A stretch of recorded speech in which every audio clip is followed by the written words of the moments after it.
దయచేసి మీరు అమ్మవారి ముందు నిలబడి, అక్కడ వనదేవతల ముందు, ఆ గద్దె ముందు నిలబడి మాత్రమే మీకున్నటువంటివన్నీ కోరికలన్నీ గబగబా చదివేసుకుంటూ 2 సంవత్సరాలకి సరిపడా, మళ్ళీ వీలైతే రావడం కుదరకపోతే మళ్ళీ ఆ తర్వాత 2 సంవత్సరాలకు కూడా సరిపడా కోరికలు కోరుకొని ఎదుటి వాళ్ళకి ఇబ్బంది పెట్టకండి.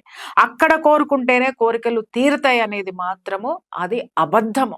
అక్కడికి వెళ్లి కళ్ళతోటి చక్కగా అమ్మవారిని చూసుకొని, మనస్ఫూర్తిగా థాంక్స్ చెప్పుకొని, ధన్యవాదాలు చెప్పుకొని, ఎందుకంటే అమ్మవారిని చూసేది ఏడవడానికో, లేకపోతే అక్కడికి వెళ్లి కష్టాలు చెప్పడానికో కాదు.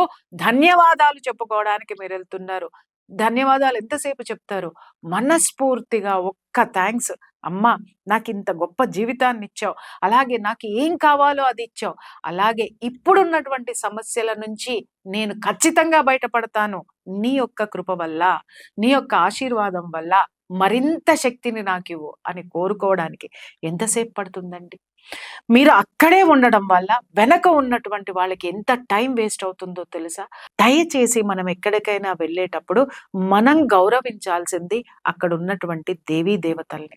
అక్కడ ఉన్నటువంటి శక్తిని గౌరవించాలి తప్ప, ఆ శక్తిని గౌరవించవు, వెనక ఉన్న మనుషుల్ని గౌరవించవు.